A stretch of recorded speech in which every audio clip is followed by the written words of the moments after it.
কর্তামশাই বাজার থেকে 4টে গলদা চিংড়ি নিয়ে এসছে। তো গলদা চিংড়ি দিয়ে প্রায় আমরা মালাইকারি খেয়ে থাকি। তো ভাবছি যে আজকে অন্যরকমভাবে রান্না করা যাক। গলদা চিংড়িটা আজকে কিভাবে রান্না করছি সেটা দেখার জন্য পুরো ভিডিওটা তোমাদেরকে দেখতে হবে। তো চলো কোনো স্কিপ না করে ভিডিওটা দেখতে থাকো। আর আমার এই ভিডিওটা যদি ফেসবুক থেকে দেখে থাকো তবে ফলো করে দিও, আর ইউটিউব থেকে দেখলে অবশ্যই সাবস্ক্রাইব করে দিও। আর ভিডিওটা যদি ভালো লাগে লাইক শেয়ার করতে ভুলো না। চলো ভিডিওটা শুরু করা যাক।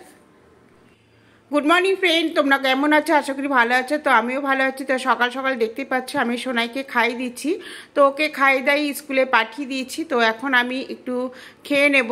তো ফ্রিজে একটু দুধ ছিল, তো দুধের মধ্যে একটু ছাতু মিক্সড করে আমি খেয়ে নিচ্ছি। তো সকালবেলায় আমি এরকমই খাই। তো ছেলে যখন খায় তখন হয়তো সম্পূর্ণ খেতে পারে না, তখন ওই মাঝে সাঝে ওর সাথে খেয়ে নিতে হয়। তো এখন চলে আসলাম। তো দেখতেই পাচ্ছ সর্ষে আর পোস্ত ভিজিয়ে রেখে দিচ্ছি। ভিজিয়ে রেখে দিলে বাড়তে সুবিধা হয়। তো এইদিকে আমি উচ্ছেগুলো কেটে ভেজে নিচ্ছি। তো তোমাদেরকে আমি একটা ভিডিওতে শেয়ার করছি যে ও মাঝে সাঝে আমাদের নিম পাতা নয় উচ্ছে প্রতিদিন রাখার চেষ্টা করি। তো আজকেও উচ্ছে ভেজে নিচ্ছি। প্রায় দিন আমরা একটু তিতো খেতে ভালোবাসি, যেহেতু গরমকাল চলে এসছে।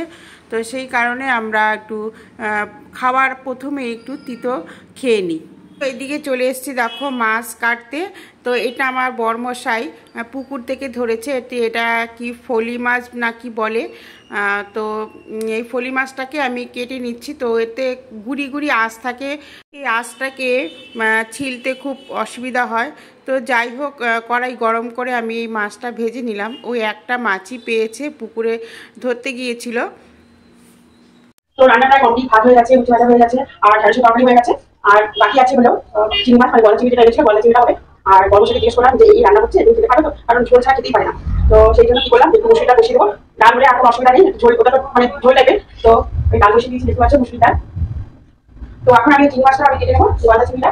তো এই দেখো গলদা চিংড়ি এসেছে, এই দেখো গলদা চিংড়ি এসে। এটা আমি আজকে আমি লাল পাতা ভাড়া করবো। তো সবসময় তো চিংড়ি মাছের মালাইটাই খাওয়া হয়, তো আজকে আমি লাল পাতা ভাড়া করবো। তো দেখি কেমন লাগে, জানি না কেমন হবে, চেষ্টা করে দিচ্ছে। তো চলো দেখতে থাকো ভিডিওটা। তো দেখতেই পাচ্ছ বড় বড় সাইজের যে গলদা চিংড়ি। তো আমরা যেহেতু 4 জন, তো 4 পিস নিয়ে এসছে। তো তোমরা তো জানোই গলদা চিংড়ির কত দাম হতে পারে। তো সেই কারণে আজকে ভালো পেয়েছিল, তাই 4টে নিয়ে চলে এসেছে।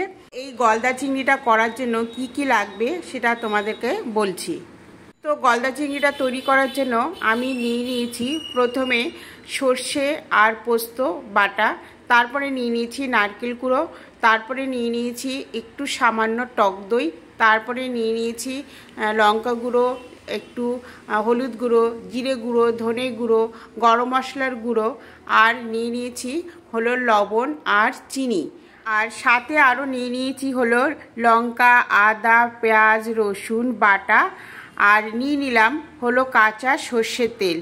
আদা, রসুন, পেঁয়াজ এটা অল্প পরিমাণে নিতে হবে, কারণ এখানে বেশি আদা, রসুন, পেঁয়াজ ইউজ করা যাবে না, সামান্য পরিমাণে নিতে হবে। তো এই মশলাগুলো সব একসাথে ভালো করে মিক্সড করে নিতে হবে। তো একটার গায়ে যেন একটা লেগে থাকে, ভালো করে মাখিয়ে নিতে হবে যাতে মিশ্রণটি ভালো হয়। তো এবার চিংড়ি মাছগুলোকে নিয়ে গায়ের মধ্যে মশলাগুলোকে মাখিয়ে নেব। এবার মশলাগুলোকে মাখিয়ে নিয়ে আমি 2-3 মিনিটের জন্য রেখে দেব। যেহেতু আমার তাড়া আছে, তো আমি রাখতে পারলাম না, সেই কারণে আমি সোজাসুজি এখন রান্না করতে চলে আসলাম। দেখতে পাচ্ছ পাতাগুলোকে ভালো করে ধুয়ে জল ঝরিয়ে নিয়ে তার মধ্যে একটু তেল মাখিয়ে নিয়ে চিংড়ি মাছ, মশলা দেওয়া চিংড়ি মাছগুলোকে ভালো করে দিয়ে এবার কড়াইতে তেল গরম করে নিয়ে এপিট ওপিট করে হালকা আঁচে ভাজতে হবে। আর এটাকে ভালো করে ভাজ করে সুতো দিয়ে ভালো করে বেঁধে নিতে হবে, যাতে মিশ্রণটা বাইরে বেরিয়ে না আসে। দেখতেই পাচ্ছ কিভাবে ভেজে নিচ্ছি, আমি হালকা আঁচে ভেজে নিচ্ছি। তো দেখছো চারপাশ দিয়ে তেলও বেরিয়ে এসেছে। তো ওই তেলের মধ্যে আমি কিছুটা বেগুনও ভেজে নিচ্ছি। আর এইভাবে বেগুনটা ভাজলে খেতেও ভালো লাগে, বেগুন ভাজাগুলো। দেখতেই পারলে আমার রান্না প্রায় কমপ্লিট হয়ে গেছে। আমরা সবাই খেতে বসে গেছি, আর ওদের সবাই খাওয়া হয়ে গেছে। তো আমিও খেতে বসে গেছি। তো দেখতেই পাচ্ছ আজকে খাবার টেবিলে রয়েছে উচ্ছে ভাজি, বেগুন ভাজি, রয়েছে মুসুরির ডাল, সাথে রয়েছে যে ফলি মাছটা দেখেছিলে ওই মাছ দিয়ে ঢ্যাঁড়স দিয়ে একটা তরকারি, আর সাথে রয়েছে চাটনি।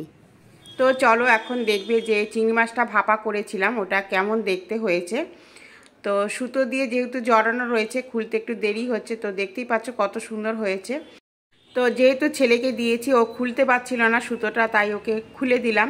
তো এইদিকে আমি খেয়ে নিচ্ছি, তো দেখতেই পাচ্ছ আমিও নিয়ে নিয়েছি। তো খেয়ে দেখবো কেমন হয়েছে। আর পাতাগুলো একটু কম হয়ে গেছে, পাতাগুলো একটু বেশি দিলে ভালোই হতো। তো যেহেতু পাতা কম হয়েছে, একটা দুটোর মধ্যে পাতাগুলো দিয়েছি, তো পাতাগুলো একদম পাতলা হয়ে গেছে। তো খেয়ে দেখছি সত্যি খুব সুন্দর হয়েছে, অসাধারণ খেতে হয়েছে। তোমরাও বাড়িতে বানিয়ে খেয়ে দেখতে পারো, ভালো লাগবে খেতে। যেহেতু পাতার পরিমাণটা একটু কম আছে, তো সেই কারণে পাতাটা একদম চিপসে গেছে। তো তোমরা যদি বাড়িতে আমার মতন এইভাবে চিংড়ি মাছ ভাপা খেতে চাও, তো লাউ পাতা একটু বেশি করে দেবে, তাহলে সুবিধা হবে, পাতাটা এভাবে চিপসে যাবে না, আর খেতেও ভালো লাগবে। আর সত্যি বলছি অসাধারণ খেতে হয়েছে, আমি এই প্রথম করলাম।